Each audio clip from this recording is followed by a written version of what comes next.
वायवी पाठशाला में आप सभी प्यारे विद्यार्थियों का बहुत बहुत स्वागत है।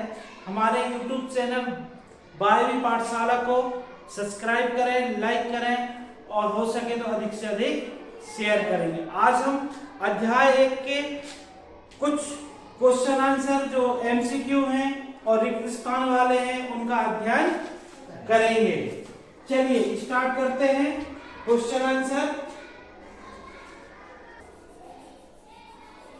चलिए पहला क्वेश्चन क्या है आपके सामने, निम्नलिखित में से कौन सा भौतिक परिवर्तन नहीं है? भौतिक परिवर्तन नहीं है, इनमें से कौन सा भौतिक परिवर्तन नहीं है आपको यह बताना है। ओके, तो आप देखते हैं नंबर 1 में क्या दिया है, उबलते पानी से जल वाष्प का बनना। क्या बनना? उबलते पानी से जल वाष्प का बनना। ठीक है, तो इसमें देखिए पानी से जल वाष्प का बनना यह एक भौतिक परिवर्तन है। कैसा परिवर्तन है? भौतिक। तो यह तो हमारा नहीं हो सकता, नहीं हो सकता ना। दूसरा LPG का दहन, देखते हैं होता है कि नहीं। बर्फ का पिघलना, बर्फ पिघल के पानी बन जाती है तो क्या उसका कोई रूप बदलता है? नहीं बदलता है। कोई रूप बदलता है?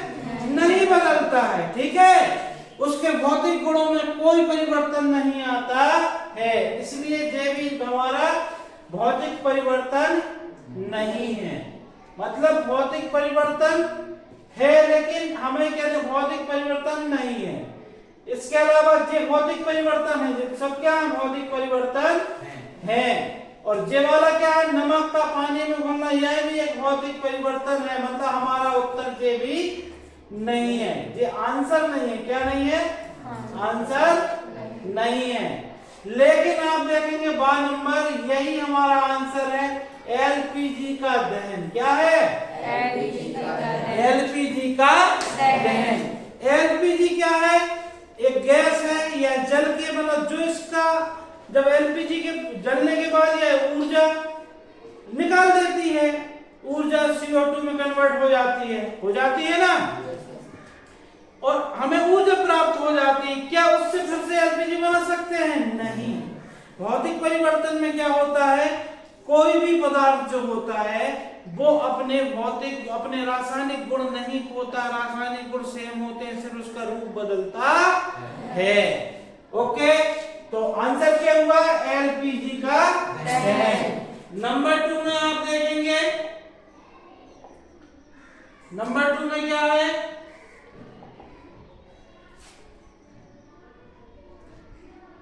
नंबर 2 में हमारी MCQ की सीरीज क्या है? ओके, सेकेंड वाली, इसमें नंबर 2 देखेंगे। ठीक है, दिखाई दे रहा है आपको? जी सर। जिस अभिक्रिया में ऊष्मा का अवशोषण होता है उसे क्या कहते हैं? अवशोषण मतलब वो रासायनिक अभिक्रिया जिसमें ऊष्मा लगती है वो क्या कहलाती है? जैसे एक रासायनिक अभिक्रिया, मतलब ऊष्मा उस संपन्न होने के लिए, रासायनिक अभिक्रिया को संपन्न होने के लिए किसकी जरूरत पड़े? किसकी आवश्यकता होगी? ऊष्मा की। क्या? तो हमने एक रासायनिक क्रिया कौन सी पढ़ी थी, बताइए? ऊष्मा। जिस रासायनिक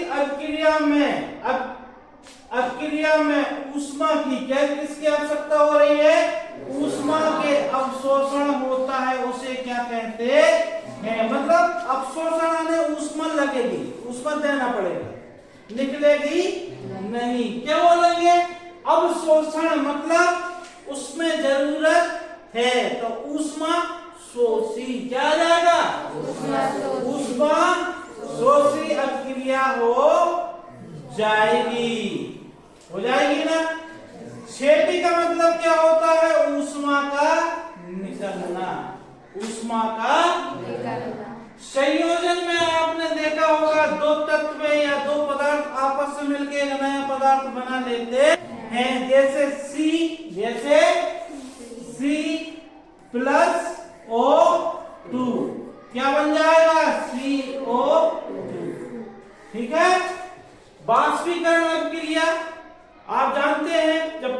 को गर्म करते हैं बॉइलिंग पॉइंट तक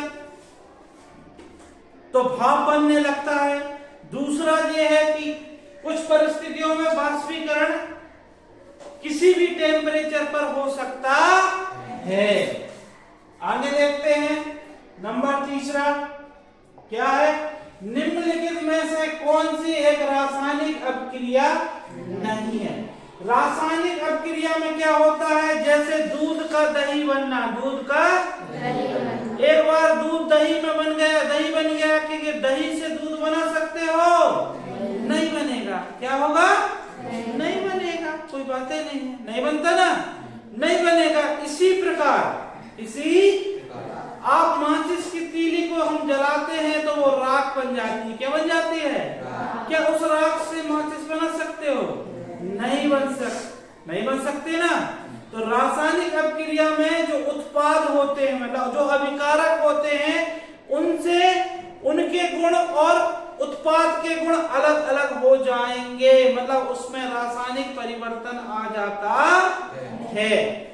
जैसे आपने देखा होगा कि हाइड्रोजन और ऑक्सीजन, हाइड्रोजन और दोनों गैस हैं, दोनों क्या हैं, लेकिन इन दोनों को मिला दिया जाए तो क्या बनता है, H2O। क्या बनता है, H2O बनता है ना। जब H2O बनता है तो इस प्रक्रिया में क्या होती है, ऊर्जा भी निकलती है। अब बताइए कि हाइड्रोजन गैस, ऑक्सीजन गैस, और बन गया क्या, पानी। क्या बन गया, पानी बन गया ना, पानी बन गया। तो पानी के अलग गुण हैं और इनके अलग गुण हैं। गैस थी, पानी को पी सकते हैं, तो रासायनिक परिवर्तन हुआ ना, हो गया ना। ओके, तो किसी रासायनिक अपक्रिया में भाग लेने वाले पदार्थ कहलाते हैं। तो अगला क्वेश्चन है, ये वाला तीसरा करना है ना। ओके, थर्ड नंबर का देखेंगे आप,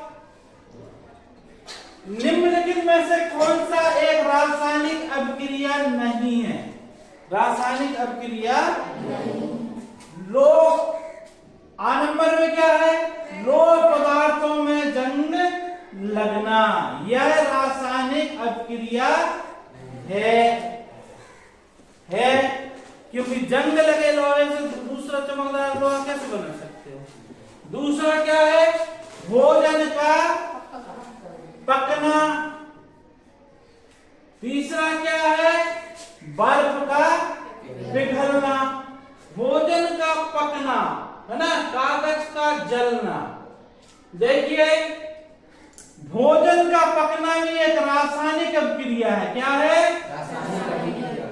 और कागज का जलना, यह भी एक रासायनिक अपक्रिया है। लेकिन बर्फ का पिघलना क्या है, यह एक क्या है, भौतिक। क्या है, भौतिक अभिक्रिया है। तो उत्तर क्या आएगा, पूछा क्या है कि रासायनिक अभिक्रिया नहीं है, इसलिए उत्तर हमारा क्या हो जाएगा, राइट, बर्फ का पिघलना। यह हमारा बिल्कुल राइट आंसर होगा। अगला क्या है, किसी रासायनिक अभिक्रिया में भाग लेने वाले पदार्थ कहलाते हैं। भाई जो भाग लेते हैं, जैसे A+B एक रासायनिक अभिक्रिया, तो क्या बन रहा है, A B बन रहा है ना। तो जो भाग लेते हैं इन्हें क्या बोलते हैं, हम इन्हें बोलते हैं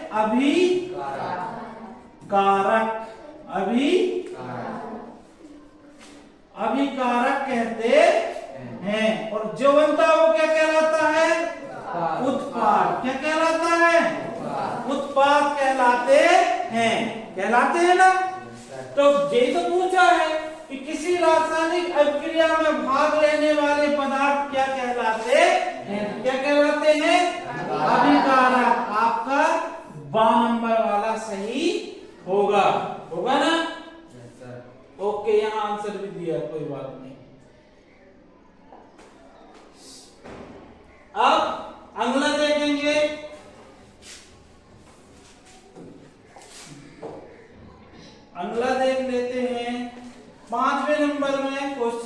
दिया है इसमें। अब लंबे समय तक सेवन न करने पर सूखे मेवे सड़ जाते हैं, क्योंकि अब सूखे मेवे हो, चाहे कोई चिप्स का पैकेट हो, चाहे हमारे घर में नमकीन जो हम रखी होती है, वो कुछ दिनों बाद उससे एक अजीब सी गंध आने लगती है। वो सब क्यों खराब हो जाते हैं? किसके कारण? क्या तापमान में परिवर्तन के कारण? नहीं। क्या जंग लगना? जंग कैसे लगेगा जब मेवा है तो? अब देखो दिमाग वाली बात जो होती है, एक ऑप्शन उसने इतना अच्छा दे दिया कि जंग लगना, भाई जो मेवा है तो जंग कैसे लगेगी? तो वैसे ही गलत हो जाएगा। जो कॉमन सेंस की बात होती है, ठीक है। इधर खाने पीने वाली चीज की बात चल रही, मेवा की बात चल रही है, और जंग की बात कर रहा है, तो जो तो वैसे ही गलत है ना। ओके, एक शब्द आता है विकृत गंधिता। क्या आता है? विकृत गंधिता। यही सही है, यही है। इसके बारे में हमने इस अध्याय में बहुत विस्तार से पढ़े हैं, ठीक है, पढ़े हैं ना। इसलिए आपने देखा होगा कि विस्तृत गंधिता ना हो जाए, इसलिए जो पाउच आते हैं खाने वाले चिप्स वगैरह के, नमकीन के, इन पाउचों के अंदर क्या होता है? नाइट्रोजन गैस भरी जाती है, जिससे वो तेली पदार्थ, वसा-युक्त पदार्थ, तेली पदार्थ डायरेक्ट ऑक्सीजन के संपर्क में ना आए, नहीं तो वो खराब हो जाएंगे। ओके, चलिए नेक्स्ट देखते हैं अगला क्वेश्चन क्या है। ठीक है, अगला क्वेश्चन क्या है यह देखते हैं हम। क्वेश्चन आपको दिया गया है Fe2O3। क्या दिया गया है? Fe2O3, और यहाँ पर एल्यूमिनियम दिया गया है, तो AlO3 प्लस आयरन बन जाता है ना। कौन सी अभिक्रिया है बताइए? यह अभिक्रिया क्या संयोजन अभिक्रिया होगी? नहीं। क्या द्विविस्थापन होगी? नहीं। क्या यह वियोजन है? नहीं। क्या यह विस्थापन है? ओके, चलिए एक एक देखते हैं। संयोजन का मतलब तो ये होता है कि दो चीज एक, जैसे दो अभिकारक है ना, जी एक साथ मिलके एक तत्व बना लेते, एक उत्पाद का निर्माण कर लेते। जैसे मान लो A प्लस B मिलके क्या बना लेते? AB। ये संयोजन होता है। ये क्या होता है? संयोजन होता है, ठीक है। अब क्या यह वियोजन है? वियोजन क्या होगा? मान लो A B है, यह क्या बन जाएगी? A और B। ये अभिकारक टूट के अलग अलग हो जाएंगे, वियोजन भी नहीं है ना।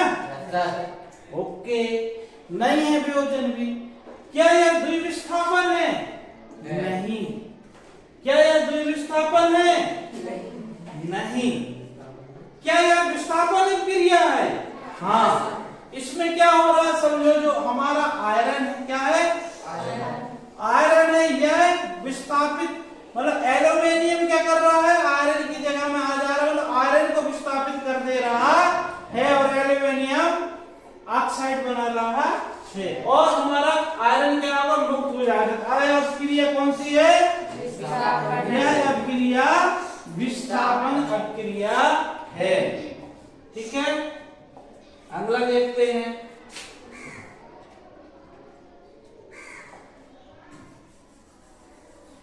बताइए, यहां लिखा है तीन भाग क्या?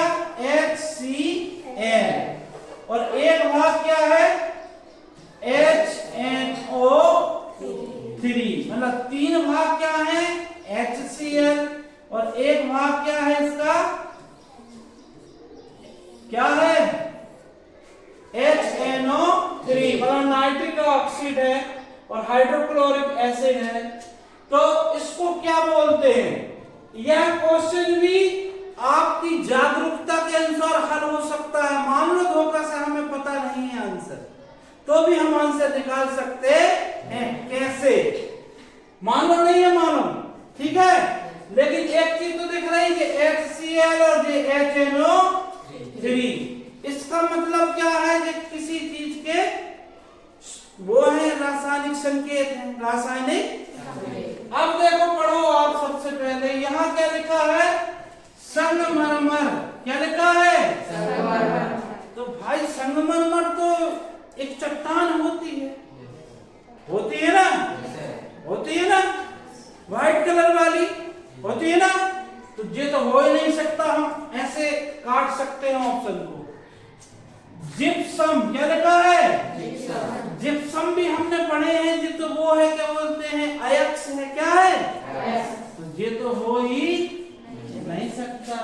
और ये क्या है, संक्षारण। तो इसके बारे में तो हमने अपने पाठ में पढ़े थे अच्छे से। लोहे में जंग लगी थी जिससे लोहा क्या हो गया था, संक्षारित हो गया था। पढ़े हैं ना, इतना भी याद है तो क्या बचेगा आंसर के लिए आपको, अम्लराज। क्या होता है, HCl और HNO3 के मिश्रण को क्या बोलते हैं, अम्लराज। क्या बोलते हैं, Amalraj.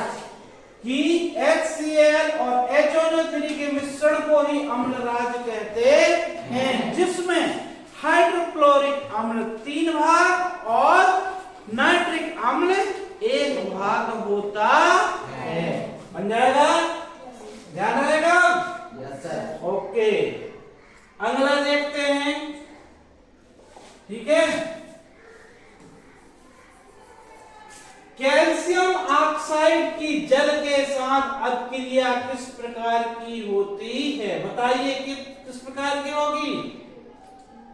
Calcium oxide plus H2O, ठीक है, मतलब CaO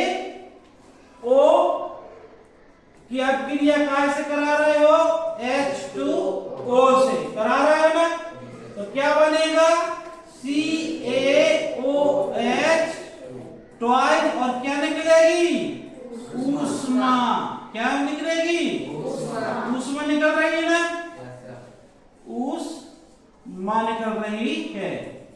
क्या निकल रही है, ऊष्मा। ठीक है, जब ऊष्मा निकल रही है, ऊष्मा क्या हो रही है, तो कौन सी अभिक्रिया होगी, क्षेत्री। कौन सी होगी, आ नंबर इसका बिल्कुल सही है।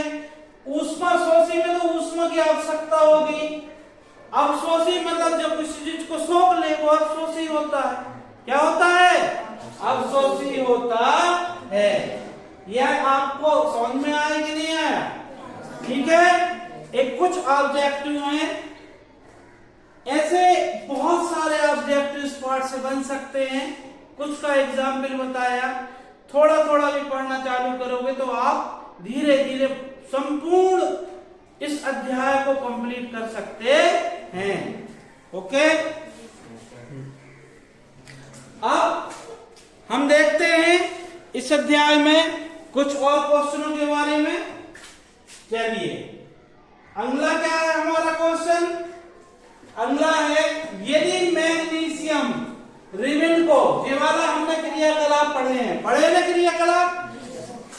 यदि मैग्नीशियम रिबिन को वायु में दहन किया जाता है तो चमकदार श्वेत लो उत्पन्न होती है।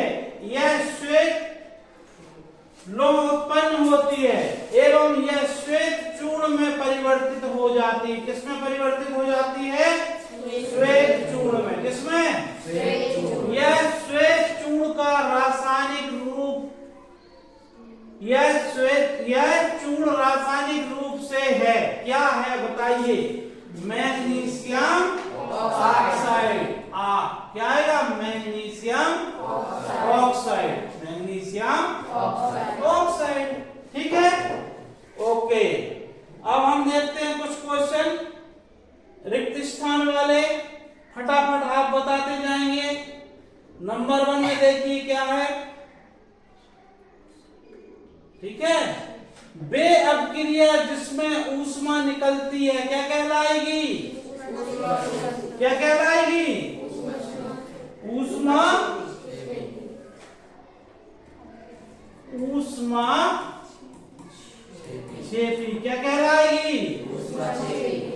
मतलब वे अभिक्रिया जिसमें ऊष्मा क्या होगी, निकलती है, तो क्या कहलाएगी, ऊष्माक्षेपी अभिक्रिया कहलाती है। कहलाती है ना। नंबर 2 में क्या है, वे अभिक्रिया जिसमें अभिकारकों के बीच आयनों का आदान प्रदान होता है उन्हें खालिस्तान रासायनिक अभिक्रिया कहते हैं। बताइए मुझे, आयनों का आदान प्रदान हो, क्या हो, आयनों का आदान प्रदान हो रहा हो, तो ऐसी रासायनिक अभिक्रिया को क्या बोलेंगे, संयोजन, वियोजन, ऊष्माक्षेपी आयनिक रासायनिक अभिक्रिया क्या बोलेंगे, बताइएगा, क्या बोलेंगे, बताइएगा, क्या आएगा, इसका आंसर क्या आएगा, आयनिक, क्या आएगा, आयनिक रासायनिक अभिक्रिया आ जाएगा ना। नंबर 3 में बताइए, किस रासायनिक अभिक्रिया का प्रतीकात्मक निरूपण खालिस्तान, किसी रासायनिक अभिक्रिया का प्रतीकात्मक निरूपण खालिस्तान कहलाता है, क्या कहलाता है, मैं बताऊं, इसका रासायनिक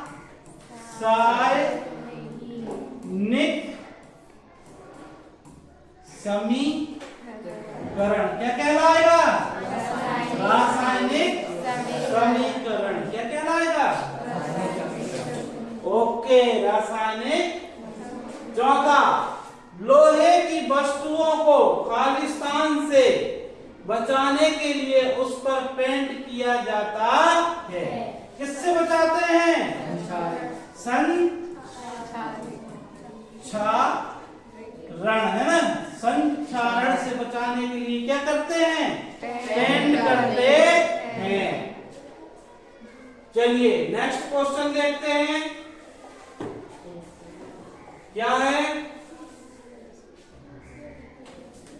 ऐसी अभिक्रिया जिसमें एकल अभिकारक टूटकर छोटे छोटे उत्पाद बनाता है।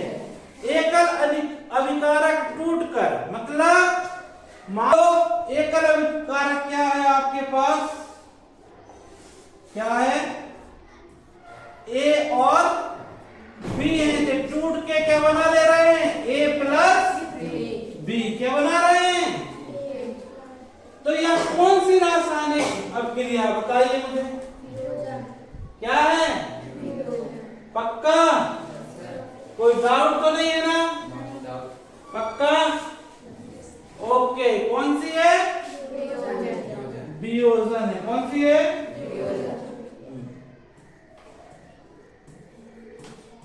वियोजन, ठीक है।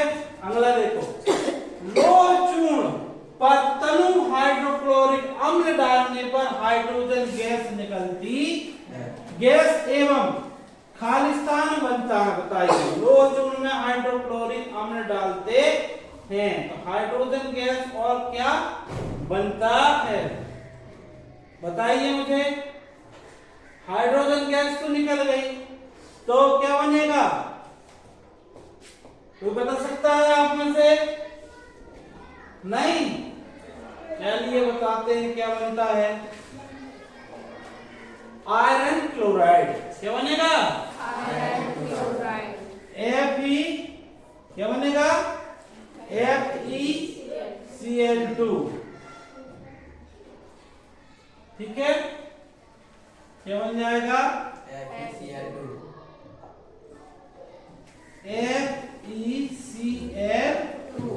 बन जाता है। अब अगला देखेंगे आप, हाँ, ये कौन सी अभिक्रिया है, तो कौन सा विस्थापन हो रहा है, यह रासायनिक समीकरण है ना, कौन सा बताइए मुझे, आयरन ऑक्साइड वाला, एल्यूमिनियम ऑक्साइड और आयरन, ये क्या है, विस्थापन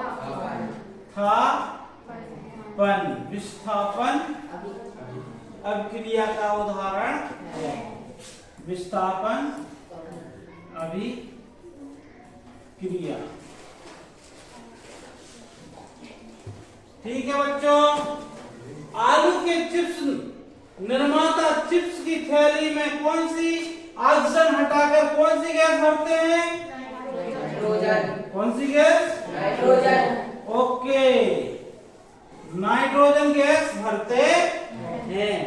दीवारों पर सफेदी करने के 2-3 दिन बाद दीवारों पर चमक आ जाती है, ऐसा खालिस्तान के निर्माण के कारण होता है। किसके निर्माण के कारण होगा बताइए? किसके निर्माण के कारण? Calcium carbonate. किसके कारण? कैल्शियम किसके कारण? CaCO3 के कारण होता है। इसलिए देखते हैं कुछ दिनों बाद दीवारें बहुत चमकदार हो जाती हैं। दीवारें कैसी हो जाती हैं? बहुत ज्यादा चमकदार हो जाती हैं। अगला क्वेश्चन देखेंगे। अवक्षेपण अभिक्रिया से खालिस्तान लवण प्राप्त होते हैं। बताइए कौन से लवण प्राप्त होंगे? किससे? अवक्षेपण अभिक्रिया से। कौन से? बताइए। अघुलनशील। कौन से? अघुलनशील। कौन से? अघुलनशील लवण प्राप्त होते हैं। कौन से लवण? अघुलनशील, मतलब जो घुलते नहीं है, उन्हें अघुलनशील कहते हैं। मैग्नीशियम वायर को जलाने पर खालिस्तान बनता है, कोई बता सकता है? मैग्नीशियम ऑक्साइड मतलब Mg। क्या है? MgO। सॉरी, MgO बनता है, मैग्नीशियम ऑक्साइड बनता है। अब बाकी कुछ क्वेश्चन आपको मैं यहाँ आपके लिए होमवर्क के तौर पे हैं। ये क्वेश्चन आप होमवर्क के तौर पे करके लाएंगे। बाकी क्वेश्चन को कैसे करना है? होमवर्क के जैसे करके लेकर, होमवर्क में है एक 1 2 3 4 5 क्वेश्चन है, आप घर से करके लाएंगे। और जो प्यारे बच्चे हमारा YouTube चैनल में देखेंगे वो कमेंट्स में इनके आंसर जरूर लिखें। और हमारे चैनल को सब्सक्राइब करें, लाइक करें और हो सके तो अधिक से अधिक शेयर करें। और नेक्स्ट टाइम ये जो मैं इनके आंसर भी बता दूंगा। थैंक यू, धन्यवाद।